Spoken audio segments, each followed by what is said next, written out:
Hello, folks, and welcome to the final highlight show of the 2024 year for the Cloverdale Colts U18A2 team. You see the Colts warming up in front of you in their road white jerseys with red pants, and they'll be taking on the Surrey A1 team. The first time these two teams have played each other this year, so we're not sure what we can expect here today. This Surrey team does have a lot of ties in their record, so we anticipate a close game. The Surrey team at the far end wearing the dark blue jerseys. The Colts continue to face roster challenges. They do have 3 players eligible to return to the lineup today due to their suspensions expiring. So Arjun, Trevor, and Mitchell all eligible to return to the roster. Trevor and Mitchell will do so. Arjun, however, is out of the country and unable to play this game, so he will not be able to return to this final game of the season.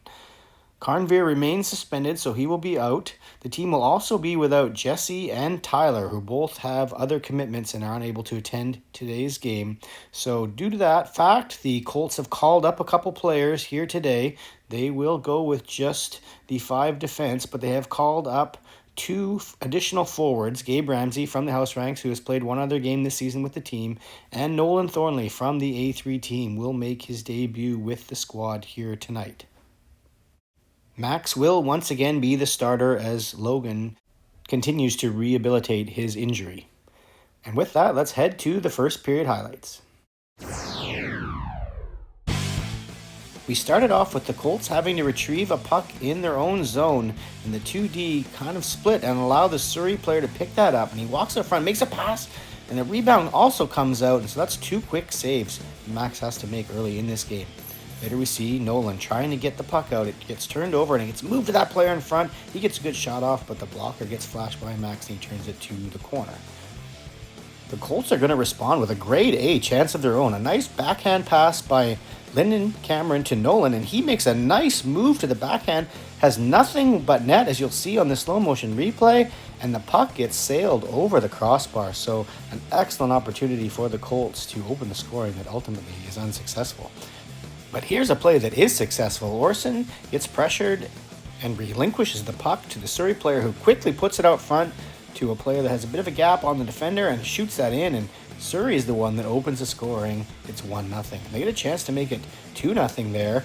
A good chance in front, and then another chance after that turnover as the puck was going out, but it was too soft and it got batted down, and another shot on net for Surrey, but Max makes a save. Surrey remains on the attack, and they're going to work down low in the corner. Colts players coming in to pin them there, and the puck's going to come up the wall. And in all that scrum, somehow the Surrey team took a penalty. Not sure I saw it in there. Either way, Colts to the power play, and off the face-off, that shot by Patrick is a rebound out to Trevor. He taps it home through the goalie, nicely picking up on that rebound, and a power play goal by the Colts has knotted this game up at 1 as we move towards the back end of the first period. So the Colts will actually remain on the power play here, as the Surrey player got a 4-minute penalty. So there's still 2 minutes left of power play time, and you see them going to work it in front. And I believe that's Trevor in front with 2 good chances to get his second goal of the game. As the period winds down, an errant pass by Orson gets turned over, and that results in Gabe come in with a knee-on-knee body check, and that's going to result in 4 minutes for kneeing for Gabe, and the Colts are going to have to come into this second period killing a penalty. There's a good shot from out high, and you see the Colts players in front taking out the lingerers looking for rebounds.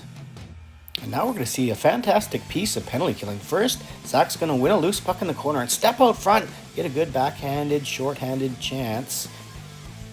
And then Jackson's going to go to work, forechecking and forcing the play into a pinch along the wall that Zach is able to jump on and disrupt the play. And then he's going to pass it over to Jackson, who gets a shot. I think that hit the goalie's pad before it went wide. So 2 good short-handed chances by the Colts, and that's going to spur them to action here when the play does come back the other way. And you see how much space Trevor had up there high on the blocker. He's having an excellent game. Tried to get his second goal of the game right there coming in off the wing. And here's another chance as he's right in front as that puck bounces to him. And it just seems to be following him around on the ice today. Now this puck is going to follow its way out right into the high slot, right onto Patrick's stick, and he gets a good shot, but a nice save by the goalie. Here's Nolan again, and he's going to open up and make a nice move around that defender and then get the puck up high. He had space above the glove, but again, it goes over the net, similar to his chance in the first period. Now it's off to the third. There's a good shove down by the Colts players, and they're going to turn that puck over and then bring it in.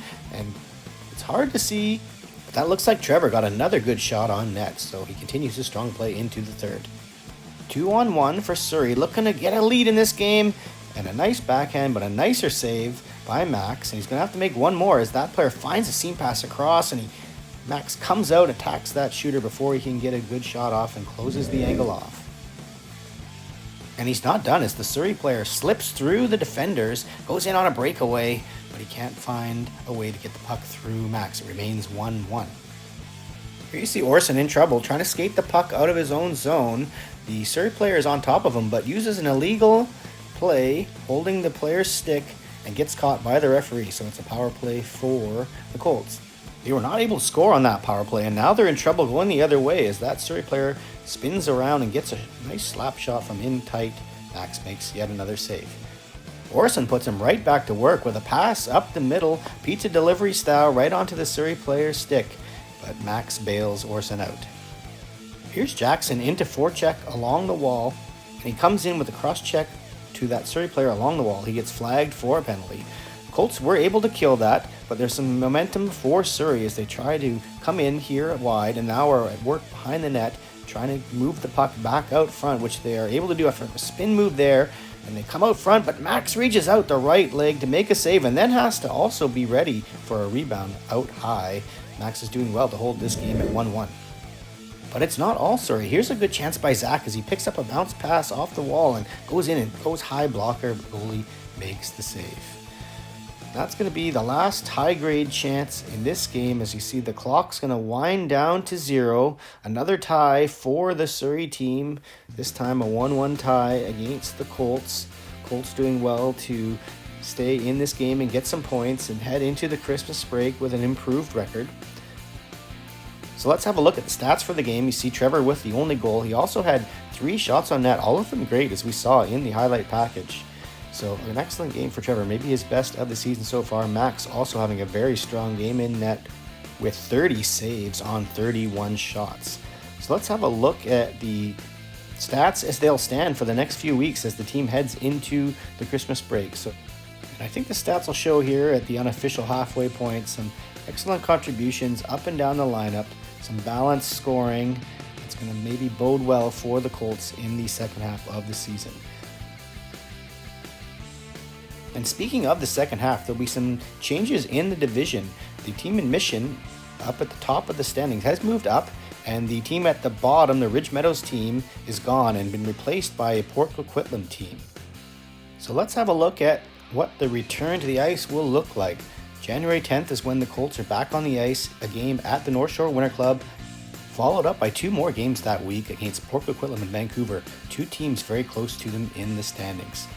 All right, we'll see you after the break, folks.